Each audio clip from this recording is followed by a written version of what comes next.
In the aftermath of my father's passing and the subsequent discussion about his inheritance, Emily and I found ourselves poised to take control of the remaining assets. My mother dropped this bombshell immediately after my father's funeral. Frankly, I had no intention of delving into the matter of inheritance on the day we bid farewell to my father. Nevertheless, Emily Everly, with her sparkling eyes, propelled the conversation forward. "There's a will, too," Emily announced proudly. "Just after Dad went to the hospital, Mom and I visited his room and had him write this." She continued, displaying the will with pride. "According to its contents, Dad had agreed to leave neither inheritance nor anything to me. Dad did that, even though he always relied on you. I know it's too harsh. It's pitiful for you, isn't it? But of course, Dad always found me more affable and favored me," Emily declared. Before I could react, my mother chimed in gleefully, "You, who have no job, we have no intention of giving you a single penny from the inheritance. We'll be enjoying a trip abroad. So prepare to leave this house by the time we return." Stunned, I protested. "How can I accept this? Why would you do such a thing without giving me a chance to speak?" Mom and Emily retorted coldly, "Be quiet. It's impossible for you to get anything from us now that Dad's gone. We can finally act freely. Your role here is done. So leave immediately. All the sacrifices you've made for Dad, all you've done for him, and this is the result. How cruel, giving everything for such an ungrateful father was pointless. Even if you wish for our help now, it's too late." Hearing those words, any remaining familial feelings toward my mother and Emily vanished entirely. I couldn't accept what they said about my father, whom I deeply respected, without expressing all I wanted to say to them. In response, Carly stated, "I understand. I can't stay with you two any longer. I'll gladly leave." With that, I departed from my childhood home. My name is Ashley, and I have a sister, Emily, who's 4 years younger than me. We're a family of 4 with our 2 parents. Emily's personality mirrors our mother's, affable but sometimes lazy. She often teased my father and me, who had sincere personalities. Our mother, having a temperament like Emily, felt especially fond of her. It was evident she favored Emily over me, often leaving me out at home when she went out with her friends. According to her, it's embarrassing to show plain and quiet Ashley to her friends. On the other hand, our mother was very proud of Emily, who was friendly and loved by everyone. Even with such a mother and sister, the reason I could live my days positively was because of my father. He valued my sincerity and also loved Emily equally. I deeply appreciated and loved my father's fair attitude. Even after becoming an adult, the way my mother treated me remained unchanged. However, thanks to my father's presence, our household remained stable. But after my father retired at 65, an incident occurred at home. He tripped over a small step in the house and broke his bone. Despite his efforts with surgery and rehabilitation, his aging muscles didn't recover easily, as he spent more time bedridden and needed care. My mother and Emily became even colder towards him. "Hey, Mom, what do you think about this?" I interrupted, pointing to a guidebook. "Yeah, it looks good. The food seems delicious too. Maybe we should go with this one," my mother replied, chatting excitedly with Emily. Confused, I asked, "What are you talking about?" My mother answered with a hint of annoyance, "We're planning for a family trip. But considering Dad's difficulty in moving around, isn't traveling difficult for him?" Responding to my comment, Emily said with a smile, "Well, we're not thinking of bringing him in the first place. We plan to leave him at home. That's cruel. It would be hard for him if he's left alone. If Dad's not joining, I will stay home with him," I declared. In response, my mother and Emily just smiled at each other. Following that, my mother said, "That's fine too. If that's the case, Emily and I will just go by ourselves. Whether you two come or not is up to you. But since it's a family trip, we'll be using money from Dad's bank account." A quick glance at the guidebook revealed they had chosen a room meant for just 2 people. It was clear they had never intended to bring either my father or me along. After that, my mother and Emily frequently went out by themselves, staying at high-quality inns or dining at reputed restaurants. It was as if neither my father nor I existed in the house. I kept an eye on their actions from a distance, trying to finish my work as quickly as possible to take care of my father. When I couldn't handle everything alone, I sought help from care services for tasks like bathing assistance or accompanying my father on short walks around the neighborhood. On days when I had to work overtime, I asked my mother and Emily to look after my father, but they avoided the responsibility. "Ashley, I came to help with the bath, but is there no one at home today?" Upon receiving a notification from the care service staff, I quickly called my mother and Emily. Despite having informed them of the staff's visit in advance, they had left my father alone and gone out. When they finally returned home, I confronted them, but there was no apology from them. The staff are professionals, right? It's okay, even if we aren't there. Dad is an adult. He'll be fine being left alone. We don't want our time taken up caring for him like you. It seemed they genuinely believed they were doing nothing wrong.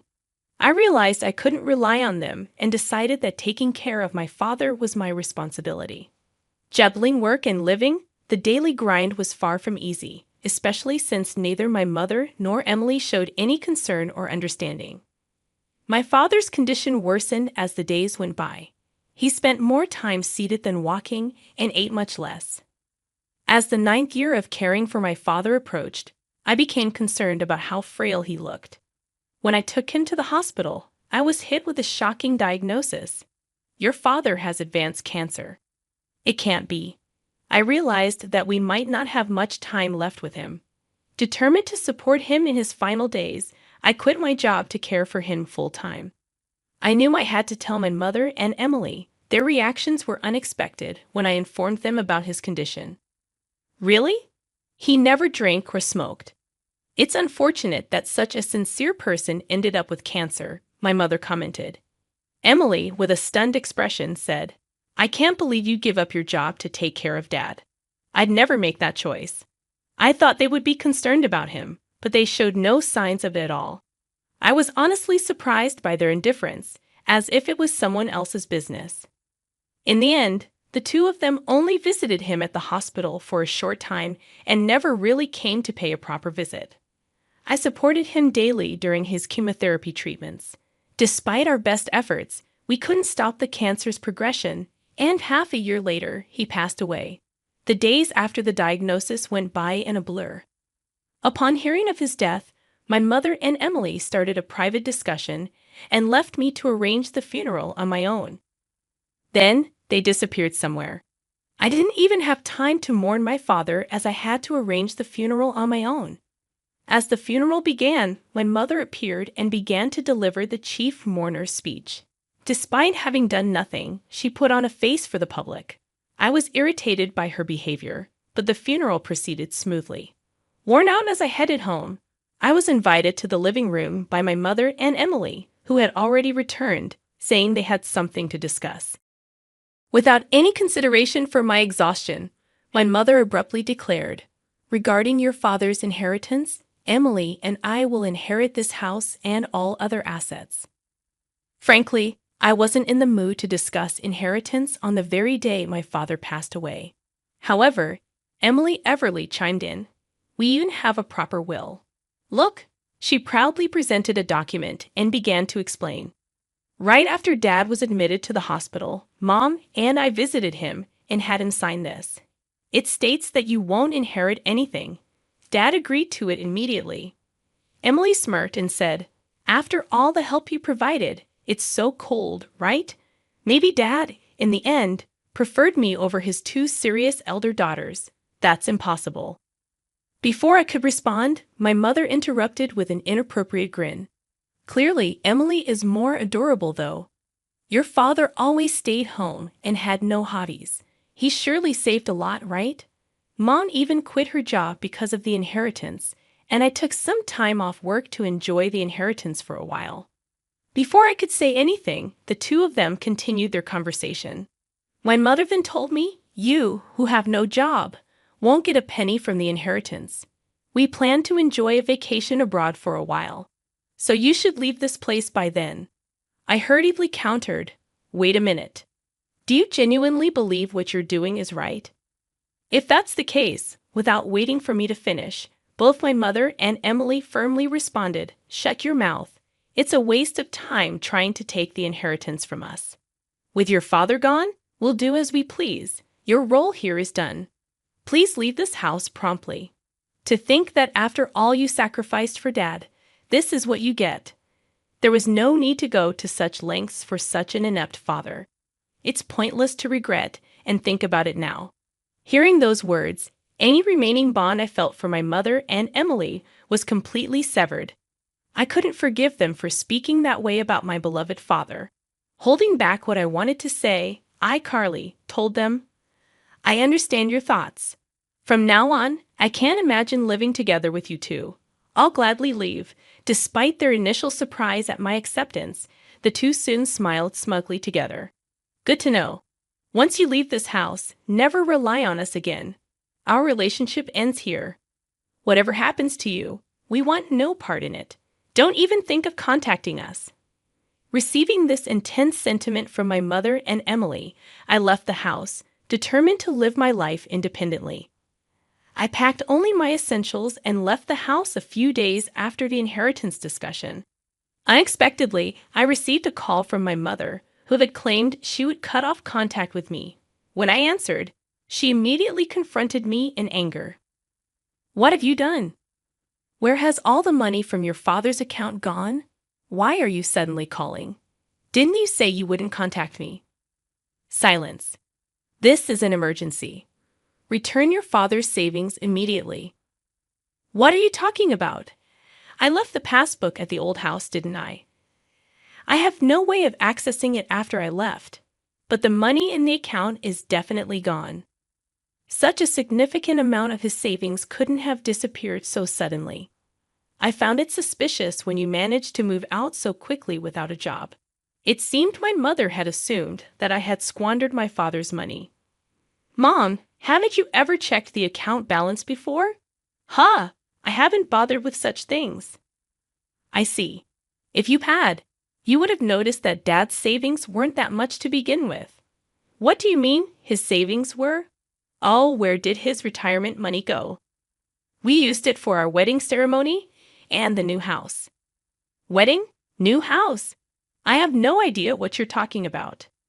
I had been in a romantic relationship with a man named Sean, who was in charge of the caregiving service for my father. Our relationship started through our mutual care for my father. I had told my father about my relationship with Sean soon after we began dating. Sean proposed, and at that time, I was overwhelmed with caregiving and work responsibilities and couldn't make a decision. Upon learning the truth, my father said, "Care for yourself more than me. I want you to have a happy marriage," and he cheered me on. Despite my hesitations, he even started helping with the wedding venue selection and looking for a new place to live. We had reserved a wedding date for the following year and signed a contract for a new apartment that my father liked. All of this happened 6 months before we found out that he had terminal cancer. As a gesture of gratitude, my father covered most of the costs for the wedding and the new apartment. That was the reason for the decrease in the account balance. Hearing the turn of events, my mother's voice trembled. She was clearly shaken. So there wasn't any inheritance for us to inherit in the first place, primarily just the family home, but given its location, we shouldn't expect a high selling price. Emily, having overheard the conversation, snatched the phone from my mother in panic. "Wait, so the financial assistance for your wedding is much more than the inheritance for Mom and me?" "That seems to be the case. Dad knew about my marriage and me leaving the house, so maybe he didn't see a problem in leaving the family home to both of you. He might have used a significant amount for me and intended the inheritance to compensate for that. Could it be that the reason you quit your job was because your marriage had been decided upon?" "That's right. Sean is also involved in investment activities and is financially stable. He wanted me to become a full-time housewife. Also, I thought if I resigned early, I could focus on taking care of our father. I can't believe it. Why did you keep the news about your marriage and savings a secret from us?" Taking a deep breath, I answered, I thought about telling you several times, but every time neither of you showed any interest and avoided the topic. Why didn't you stop me from taking a break from work, or Mom from quitting her part-time job? How are we supposed to live now? When I wanted to talk to you after the funeral, wasn't it you and Mom who shut me down, saying you can't expect anything from us? But I thought family members should help each other out. Family. When I was swamped with work and caregiving, you were out having fun, neglecting Dad. How can I think of someone who said such mean things as family? Don't just say whatever is convenient for you. Shocked and lost for words, Emily was taken aback. Afterward, my mother pleaded with me, Ashley, the truth is, I've already paid for the trip. I also made various purchases expecting the inheritance, so now I have no savings left. So what about it? I've already quit my part-time job, right? If we don't get any inheritance money, we won't have any money for next month. So until I find a new job, I hope you can lend us some.